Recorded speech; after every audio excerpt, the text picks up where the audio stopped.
बिहार के खगड़िया में ट्रेन से कुचलने से 37 लोगों की मौत हो गई। बड़ा सवाल यही कि इसका जिम्मेदार कौन है, गुनहगार कौन है।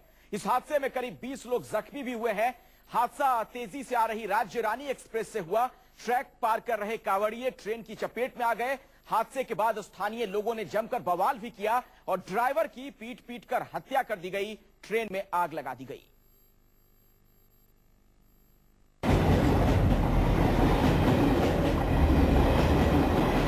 हादसे की ये तस्वीरें बिहार की हैं, जहां रेलवे की एक चूक ने दर्जनों लोगों को मौत की नींद सुला दी। कई घरों से उनका आसरा छीन लिया, कई चिराग बुझा डाले और कई मां और बहनों को विधवा कर डाला। जी हां, ये तस्वीरें सहरसा से सटे धमारा स्टेशन की हैं, जहां सुबह तेज रफ्तार ट्रेन करीब 3 दर्जन मुसाफिरों को रौंदती चली गई। इस हादसे के बाद लोगों का गुस्सा इस कदर फूटा, इसकी बानगी आप इन तस्वीरों में साफ साफ देख सकते हैं। हमारा घाट जो हमारा रेलवे स्टेशन है, वहाँ पर एक ट्रेन खड़ी हुई थी और राजधानी एक्सप्रेस का वहाँ पर ठहराव नहीं है। तो जैसे ही लोग प्लेटफॉर्म पर इधर से उधर जा रहे थे तो ट्रेन के नीचे काफी लोग उछले गए हैं और मर गए हैं। वही तक जो जानकारी मिली है उसमें यही पता लगा कि लोगों को समझ में नहीं आया कि ट्रेन फौरन आ जाएगी। ट्रेन आ गई और वहाँ उसका ठहराव नहीं था और लोग कट गए उसके नीचे।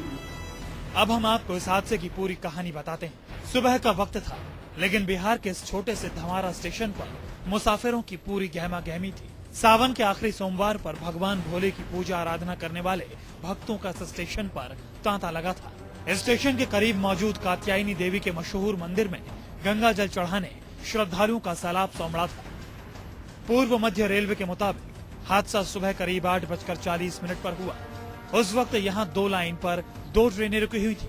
दोनों ट्रेनों से सैकड़ों मुसाफिर उतर रहे थे। कई मुसाफिर 2 ट्रैक के बीच खाली तीसरी ट्रैक पर भी उतरे। तीसरी ट्रैक पर राज्य रानी एक्सप्रेस पूरी रफ्तार से आई। तीसरी ट्रैक पर मौजूद मुसाफिरों को संभलने का मौका नहीं मिला। हादसे के वक्त ट्रेन की स्पीड करीब 80 किलोमीटर प्रति घंटा थी। हादसे की जानकारी मिलते ही पटना से दिल्ली तक हड़कंप मच गया। इस देश में भयानक ट्रेन हादसों की फहरिस्त बड़ी लंबी है, लेकिन ये पहला मौका है जब इतनी बड़ी तादाद में लोग ट्रेन से कुचल कर मारे गए। मौके की नजाकत को देखते हुए दिल्ली में रेलवे बोर्ड के चेयरमैन खुद हादसे की जानकारी देने सामने आए। 9:10 पे एक हादसा हुआ है, जब ट्रेन के पटरी पर काफी लोग खड़े हुए थे, कुछ चल भी रहे थे और एक राजरानी सुपरफास्ट एक्सप्रेस जो सहरसा से पटना जाती है इस जगह से गुजरी और जो यात्रीगण पटरी पर चल रहे थे उनकी दुखद मौत हो गई। हादसे के बाद यहाँ की स्थिति तनावपूर्ण बनी हुई है। नाराज लोगों ने ट्रेन के ड्राइवर को बंधक बना लिया। कई बोगियों में आग लगा दी। ट्रेन के ड्राइवर को इस कदर पीटा गया कि उसकी मौके पर मौत हो गई। अमिताभ ओझा, पटना, न्यूज़ 24। और अपने दर्शकों को बता दें कि आज से कई साल पहले सन 1981 में इसी जगह पर बहुत बड़ा रेल हादसा हुआ था, जो कि भारतीय रेल के इतिहास में अब तक का सबसे बड़ा हादसा कहा जाता है। और एक बार फिर से इसी जगह पर इस तरह से हादसा होना, कई सवाल खड़े हो रहे हैं। बड़ा सवाल यही है कि जिम्मेदार कौन है। लेकिन जरा देखिए अफसोस की बात, कैसे इस हादसे पर भी सियासत हो रही है। हादसा तो बड़ा हो गया, बहुत अफसोस है, लेकिन रेल मंत्री अभी पहुंचे नहीं। मैं उनसे बात करूंगा कि ज्यादा से ज्यादा कैसे उनको ये जो हादसे का मुआवजा कैसे मिले। लेकिन इसमें कोई रेल या स्टेट गवर्नमेंट की नहीं, वो स्टेशन ही बहुत छोटा है। वो पैसेंजर ट्रेन के लिए एक सुविधा है। ये बहुत ही दुखद समाचार है, हम सब दुखी हैं। ऐसा घटना विगत हाल के दिनों में देखने को नहीं मिला था हमारे राज्य में। हम सभी लोग जो विक्टिम हैं उनके आश्रितों के साथ हैं और रेल महकमा से हम लोग मांग करते हैं कि सब लोगों को, आश्रितों को 10-10 लाख का मुआवजा, नौकरी सबको दे। बिहार में जो सुशासन का पोल खोला जा रहा, उस सुशासन का नाम लिया जा रहा है। 10 घंटे हो गए और 10 घंटा होने के बावजूद भी अभी तक वहां कोई राहत गाड़ी पहुंची ही नहीं है। और ना अभी 4 घंटा तक पहुंचने वाली है। सोमवारी होने के नाते वो ट्रेन तेजी से जा रही थी और बहुत दुखद ये घटना हुई है। ये बड़ी दुर्घटना है। बड़ी संख्या में लोगों की मरने की सूचना आ रही है।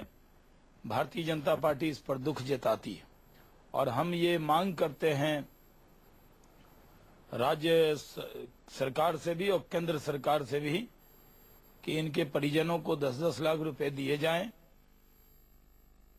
और खगड़िया रेल हादसे पर बिहार के सीएम नीतीश कुमार ने मुआवजे का मरहम लगाते हुए मृतकों के परिजनों को 2 लाख की सहायता देने का ऐलान किया है। हालांकि इस दौरान नीतीश ने घटना स्थल पर जाने से यह कहकर मना कर दिया कि वहां कई अधिकारी राहत और बचाव के काम में जुटे हुए हैं। आज इतने लोग दुर्घटना के शिकार हो गए। हम लोगों ने राज्य सरकार की तरफ से प्रति पीड़ित के हिसाब से 1.5 लाख रुपए का अनुग्रह अनुदान और मुख्यमंत्री राहत कोष से 50,000 रुपए का, तो राज्य की तरफ से 2 लाख रुपए के अनुग्रह अनुदान का निर्णय लिया है। और इस पूरे मसले पर हम बातचीत करेंगे। कई खास मेहमान हमारे साथ जुड़ रहे हैं। रामेश्वर चौरसिया बीजेपी के नेता हमारे साथ जुड़ चुके हैं। जेडीयू से हमारे साथ राजीव रंजन जुड़ रहे हैं, उनसे हमारी बातचीत होगी। और आरके सिंह साहब भी हमारे साथ कुछ ही देर में मौजूद होंगे। आप रेलवे बोर्ड के चेयरमैन रह चुके हैं, उनसे भी हमारी बातचीत होगी। लेकिन राजीव जी, आपसे मेरा पहला सवाल है, चूंकि आप लोगों की वहां पर सरकार है, आज वहां पर जिस तरह की घटना देखने को मिली, भीड़ वहां पर अप्रत्याशित नहीं थी। यह पहले से पता था, सावन का आखिरी सोमवार, वहां बड़ी संख्या में लोग जाएंगे। क्यों नहीं प्रशासन की तरफ से मुकम्मल इंतजाम थे? कौन है गुनहगार इस हादसे के लिए? देखिए, सबसे पहली बात है, ये एक हृदय विदारक घटना है और जिस तरह से इस पर सियासत हो रही है वो दुर्भाग्यपूर्ण है। पिछले कुछ दिनों से बिहार में एक प्रवृत्ति है कि हर सवाल को किसी न किसी के पाले में डाल करके जो सियासत होती है उससे कहीं ना कहीं जो मारे गए लोग हैं उनके परिजनों को भी काफी दुख पहुंचता है। जहां तक रेलवेज और राज्य सरकार के बीच सेफ्टी को लेकर के जो एक विभाजन है दायित्वों का, उसमें ये रेल मंत्रालय के निवर्तमान मंत्री रह चुके हैं रामविलास पासवान जी भी और लालू प्रसाद जी भी, और राज्य के हमारे मुख्यमंत्री नीतीश कुमार जी भी रेल मंत्री के तौर पर उन्होंने देश को योगदान दिया है। ये सब लोग जानते हैं कि रेल ट्रैक्स पर पूरी जवाबदेही, सुरक्षा की जवाबदेही रेल मंत्रालय की बनती है और इसमें 2-3 चीजें हैं। लेकिन राजीव जी, मैं आपको बीच में रोकना चाहूंगा, माफी के साथ। आप कह रहे हैं कि ट्रैक पर जिम्मेदारी बनती है रेल की, इसे कोई इनकार नहीं कर रहा है। लेकिन मंदिर बिल्कुल पास में है, जो वहां पर रेल की पटरी है उससे करीब 500 मीटर से भी कम की दूरी पर है। यह पता था कि वहां पर सैकड़ों की संख्या में लोग पहुंचेंगे, तो क्यों नहीं इस तरह के वहां पर इंतजाम किए गए थे, बैरिकेडिंग की गई थी कि लोग वहां ट्रैक की तरफ ना जाएं? नहीं, ट्रैक पर क्या स्थिति हुई है वो आप जानते हैं। एनिमेशन से कई तस्वीरें कई चैनल्स ने भी दिखलाई हैं। 2 ट्रेन के बीच का ट्रैक है और ट्रैक पर जो ट्रेन आ रही है उस ट्रेन का वहां पड़ाव नहीं था, उसको थ्रू किया गया। उसके पहले अब तक इस तरह के जब कोई कार्यक्रम होता है, जब बड़े त्योहार होते हैं, तो ट्रेन की जो गति सीमा है वो कम की जाती है और उसके पहले एक कॉशन दिया जाता है। इन दोनों ही चीजों का इस्तेमाल रेलवेज ने नहीं किया। और एक फुट ओवर ब्रिज सीधे तौर पर आप रेलवे को जिम्मेदार ठहरा रहे हैं, राज्य सरकार की कोई जिम्मेदारी, कोई जवाबदेही नहीं थी। राजीव जी, देखिए, ये जवाबदेही निर्धारित करने का सवाल नहीं, ये रेलवे की सेफ्टी का जो दायरा है वो सब लोग जानते हैं। जो लोग आज सियासत करना चाहते हैं वो कर रहे हैं। ठीक है। रामेश्वर चौरसिया जी का मैं रुख करूंगा, बीजेपी के नेता भी हमारे साथ बने हुए हैं। रामेश्वर चौरसिया जी, आपने सुना राजीव रंजन क्या कह रहे हैं? राज्य सरकार को एक तरीके से वो क्लीन चिट दे रहे हैं। उनका कहना है कि ये सब रेलवे प्रशासन की जिम्मेदारी थी। अभी मैंने सुना नहीं, मैं तो अभी थ्रू हुआ हूं जी, और आप एक बार पूछे तो मैं बोलूं कुछ। अभी अभी आपकी आवाज आई। हाँ रामेश्वर जी, हाँ, मेरा सवाल आपसे ये है, गुनहगार कौन है इस घटना के लिए? कौन जिम्मेदार है? देखिए क्या है, अभी तो आज अंतिम सोमवारी है सावन की। कायदे से जो ट्रेन की व्यवस्था है, कांवड़िया लोग जाते हैं वहां के, रेलवे तो केंद्र के अंदर है, केंद्र सरकार को पूरी सतर्कता बरतनी चाहिए थी और प्रदेश सरकार को भी पूरी मुस्तैदी से ये सतर्कता बरतनी चाहिए थी, फोर्स भी रहना चाहिए था। अब रेलवे प्रशासन कह रहा है, सेंटर कह रहा है कि वहां सड़क नहीं है, तो कांवरियों के समय इस समय वहां सबकी व्यवस्था होनी चाहिए थी। और खास करके मैं बताऊं, रेलवे में, बिहार में रेलवे की हालत वैसी नहीं है जैसे बाकी जगह है। रेलवे जो प्रशासन है पूरी तरह से बिहार में, खास करके रेलवे टाइम से चले कि नहीं चले, सुरक्षा है कि नहीं है, वो देखने के लिए लगता है कोई माई बाप बचा ही नहीं है। इसीलिए जिम्मेवारी तो देखिए लेनी पड़ेगी दोनों को। दोनों की जिम्मेदारी बनती है, ये कह रहे हैं आप?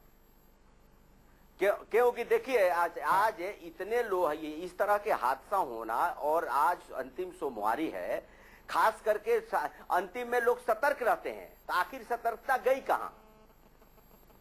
मतलब राज्य सरकार की भी तो जिम्मेदारी बनती है ना, मतलब राज्य सरकार इससे पल्ला झाड़ ले सीधे तौर पर, ये मुमकिन नहीं है। राजीव रंजन जी, बिल्कुल बनती है साहब। नहीं, बिल्कुल देखिए, ये राज्य सरकार की भी जिम्मेवारी बनती है। और डालने की जो एक नई परिपाटी बन रही है बिहार में, हर सवाल का राजनीतिकीकरण किया जाना, मुझे लगता है जब लाशों पर हम बात करते हैं और सियासत करते हैं तो इससे ज्यादा बुरा वक्त किसी राज्य का नहीं होता है। आज जो फौरी जरूरत है उस पर बात करनी चाहिए। और जहां तक सड़क का सवाल है, डीपीआर अप्रूव हो चुका है और रामेश्वर चौरसिया जी की पार्टी 17 वर्षों तक हमारे साथ रही है बिहार में। और बिहार में जिस तरह से सड़कों को लेकर के लंबे समय तक कोई काम नहीं हुआ था, इस सरकार ने बहुत सारे काम किए। दुर्भाग्य की बात जरूर है कि जिस जगह पर यह घटना हुई है वहां सड़क का डीपीआर अभी अप्रूव हुआ है और सड़क इसके बाद बनेगा, लेकिन जो वहां की जवाबदेही है उसको लेकर के पहले भी बिहार सरकार ने, बिहार के तमाम जो अनमैन्ड गेट्स हैं, जो फुट ओवर ब्रिज का मामला। राजीव जी, मैं आपसे एक सवाल पूछता हूं, अगर हम ये मान भी लें, जैसा कि आप कह रहे हैं कि सारी जिम्मेदारी रेलवे प्रशासन की है, राहत और बचाव के काम में ढिलाई क्यों देखने को मिली, उसमें इतनी देरी क्यों हो रही है? क्योंकि तमाम लोग आरोप लगा रहे हैं कि कई लोग ऐसे वहां पर जख्मी थे, उनकी जान इसलिए गई क्योंकि वक्त रहते उन्हें इलाज नहीं मुहैया करवा पाए आप लोग। और मिड डे मील में जो हादसा हुआ था वहां भी करीब करीब यही स्थिति देखने को मिली थी। नहीं, पहली बात तो यह है कि सड़क नहीं है, इस बात से राज्य सरकार इनकार नहीं कर सकती है। और उसके कारण क्यों नहीं है सड़क? जो रेस्क्यू है उसमें परेशानी हुई। जो लोग एयरलिफ्टिंग की बात करते हैं, वहां मौसम को लेकर के थोड़ी परेशानी थी, एयरलिफ्टिंग नहीं हो सकता था क्योंकि हेलीकॉप्टर का लैंडिंग भी पॉसिबल नहीं। राजीव रंजन साहब, वो कोई द्वीप तो है नहीं, आइलैंड तो है नहीं, सड़क क्यों नहीं है फिर वहां पर? आप कैसे कह रहे हैं? आप लोग तो सरकार में वहां पे। मैंने आपको इसके पहले इसका जवाब दिया है कि बिहार में सड़कें, जो सड़कों की कनेक्टिविटी को लेकर के बिहार की परेशानी रही है, बिहार में सड़कों का जाल पीछा है। ये संजोग है कि उस इलाके में ये सड़क नहीं बन पाई जिसका डीपीआर अप्रूव्ड है। लेकिन जो बिहार सरकार कर सकती है उसमें जो बाधाएं आई है कि कहीं ना कहीं जो आज वहां बड़ी संख्या में लोग जो जमा हुए हैं, ये बात सही है कि उनके लिए ये दुख की घड़ी है, लेकिन सहयोग करने की भी आवश्यकता है। इसलिए कि अगर पुनर्वास और राहत में वो सहयोग करेंगे तो निश्चित तौर पर जो घायल हैं, जिनको सहयोग की जरूरत है, मदद की जरूरत है, वो ज्यादा बेहतर तरीके से कराई जा सकती थी। लेकिन वहां से घायलों को खगड़िया अस्पताल में लाया जा चुका है। राज्य सरकार के मंत्री नरेंद्र नारायण यादव वहां पहुंच चुके हैं और जो कुछ भी राज्य सरकार मुख्यमंत्री भी पहुंचेंगे वहां पर। राजीव जी, रेलवे सेफ्टी बोर्ड से भी जांच की बात कही है। मुख्यमंत्री महोदय भी पहुंचेंगे वहां पर। नारायण यादव, देखिए, मुख्यमंत्री जी ने कहा कि वहां जो राहत का कार्य है वो पूरी तरह से बड़ी वरिष्ठ अधिकारियों की निगरानी में हो रहा है। और वीआईपी मूवमेंट से कई बार जो प्राथमिकताएं हैं वो बदलती हैं और हर सवाल को उस तरह से देखे जाने के बजाय भी जो सबसे बड़ी जरूरत है कि वहां जो घायल हैं उनको चिकित्सा मिले, राज्य सरकार ने ठीक है। चलिए, मतलब आप ये कह रहे हैं कि सियासत ना हो। रामेश्वर चौरसिया जी, एक बड़ा सवाल है, आखिर सियासत क्यों? क्योंकि जो तमाम वहां घटनाएं देखने को मिली हैं बिहार में हाल के दिनों की, अगर हम बात कर लें, चाहे मिड डे मील हो या बोधगया ब्लास्ट हो और अब ये घटना है, आप लोग ये क्यों कहते हैं कि बीजेपी जब सरकार से हटी उसके बाद से ही तमाम घटनाएं देखने को मिल रही हैं? देखिए, पहले तो मैं आपको बता दूं कि इतना ये दुखद है, इसकी जितना इस घटने के लिए दुख व्यक्त किया जाए वो कम है जी। पहली बार मैं आपको बता रहा हूं, एक बात मैं आपको बताता हूं कि जब कोई सरकार ये माने कि हमारी कमियां हैं तो उसको दूर किया जा सकता है। कोई अच्छा, सियासत इसमें क्या हो रहा है? आप फिर इसको कह दे जी सरकार इसको दिखा क्यों रहे हो भाई, आप मत दिखाओ। पहले देखिए चीजें मीडिया में नहीं आती थी, अब मीडिया इतना पावरफुल हो गया, हर जगह पहुंच जाता है, चीजें आती है। पहले ऐसी घटनाओं को इतना मीडिया में प्रचारित नहीं करते थे। तो इसमें सियासत मैं नहीं समझता हूं कि सियासत, अब सरकार तो बोलेगी कि सियासत कर रहे हैं, तब इस घटना की कोई निंदा नहीं करे, कमियां है उसको उजागर नहीं करे, तो ये दूर कैसे होगा। आपने मिड डे मील की बात की, उस समय भी मैं बोला था कि ये मामला सियासत का नहीं है, मामला है कि सरकार अगर इसको मानती है कि गलती हुआ तो आगे के लिए पुख्ता इंतजाम किया जाए तो करेक्टिव मेजर्स लिए जा सकते हैं। अब आप देख लिए एक चीज नहीं, इसका मतलब कहीं ना कहीं प्रशासनिक तौर पर लापरवाही हो रही है, जिसको कसना सरकार का काम है। तो मैं मानता हूं कि कहीं सियासत की का नाम दे देना हर समस्या का समाधान नहीं है। बातचीत करने के लिए जेडीयू से हमारे साथ राजीव रंजन बने हुए हैं और बीजेपी के वरिष्ठ नेता रामेश्वर चौरसिया भी लगातार हमारे साथ जुड़े हुए हैं, उनसे भी हम बातचीत कर रहे हैं। लेकिन राजीव रंजन जी, आपसे मैं समझना चाहूंगा, सीधे तौर पर सिर्फ ये कह देना कि इसके लिए रेलवे प्रशासन जिम्मेदार है, कहां तक जायज है? क्या अगर पहले से पता था कि इतना बड़ा एक धार्मिक आयोजन वहां पर होना है तो स्थानीय प्रशासन की यह जिम्मेदारी नहीं बनती थी कि कोऑर्डिनेट करे रेलवे के साथ, कुछ इस तरह की व्यवस्था बनाई जाए कि वहां पर अनियंत्रित ना हो भीड़, ट्रैक की तरफ भीड़ ना जाए, ट्रेन अगर आए भी तो कम स्पीड के साथ आए? देखिए, पहली बात है, जो आपने सवाल किए उन सवालों में ही आपका जवाब भी है जी। मैंने पहले भी कहा, ये एक हृदय विदारक लोमहर्षक घटना है और इस घटना से पूरा बिहार आज आहत है, हम मर्माहत हैं। लेकिन जो बड़ी बात है, जो मैंने कहा कि बार बार जो सियासत हो रही है, मैंने लालू प्रसाद जी का भी बयान सुना, रामविलास पासवान जी का भी बयान सुना। अगर ये घटना मां कात्यायनी के मंदिर और रेलवे स्टेशन के बीच होती तो निश्चित तौर पर राज्य सरकार की जिम्मेवारी बनती थी। लेकिन ये घटना रेलवे ट्रैक पर हुई है और रेल प्रशासन को सीधे ये मानना चाहिए कि अगर फुट ओवर ब्रिज अगर वहां होता तो दो ट्रेन के बीच में वो ट्रैक है, दोनों ट्रेन वहां रुके, ट्रेन से जो लोग उतर करके ट्रैक पर आए बगैर किसी कॉशन के उस ट्रेन को थ्रू किया गया और वो वहां से उनको कुचलते हुए निकल गई। तो ये पूरी तरह से रेल प्रशासन के दायरे का मामला है और रेलवे के जो सेफ्टी मेजर्स लिए जाते हैं उसमें ये पूरी तरह से विभाजन है कि राज्य सरकार की जिम्मेवारी क्या है और रेलवेज की क्या जिम्मेवारी है। मैं केवल इतना कहना चाहूंगा कि फुट ओवर ब्रिज होता इतनी बड़ी। रामेश्वर चौरसिया जी, आपसे आखिरी कमेंट लेना चाहूंगा। यहाँ पर आपने सुना राजीव रंजन साहब का यही कहना है कि सिर्फ फुट ओवर ब्रिज ना होने की वजह से यह हादसा हुआ है, राज्य सरकार को इसमें कुछ कोऑर्डिनेट करने की जरूरत नहीं थी। देखिए, फुट ओवर ब्रिज का मामला समझ में आता है, रेलवे से जो हादसा हुआ है समझ में आती है। मैं बार बार आपको कह रहा हूं कि कहीं न कहीं हर बार एक कह देना जिम्मेवारी नहीं है, सरकारें हैं तो जिम्मेवारी उठानी पड़ेगी, तभी आगे करेक्टिव मेजर्स लिए जा सकते थे। मैं पहले भी आपको बोला, आप बोल रहे हैं आखिर पुलिस की जिम्मेवारी किसकी है? रेलवे पुलिस की भी जिम्मेवारी तो स्टेट ही देखता है, जिम्मेवारी देखता कौन है? इसीलिए कह देना, इसीलिए प्रशासन को चुस्त दुरुस्त करना राज्य सरकार का काम था। ठीक है, रेलवे की चूक तो हुई है, इसे कहां इनकार किया जा सकता है, लेकिन वहां पे स्थानीय स्तर पर भारी, आज मेले का समय था, अंतिम सोमवारी थी, इतने श्रद्धालु जा रहे थे, तो कहीं ना कहीं प्रशासन तो मुस्तैद रहता है इन सब चीजों में। बिल्कुल, स्थानीय प्रशासन को भी अलर्ट रहने की जरूरत है।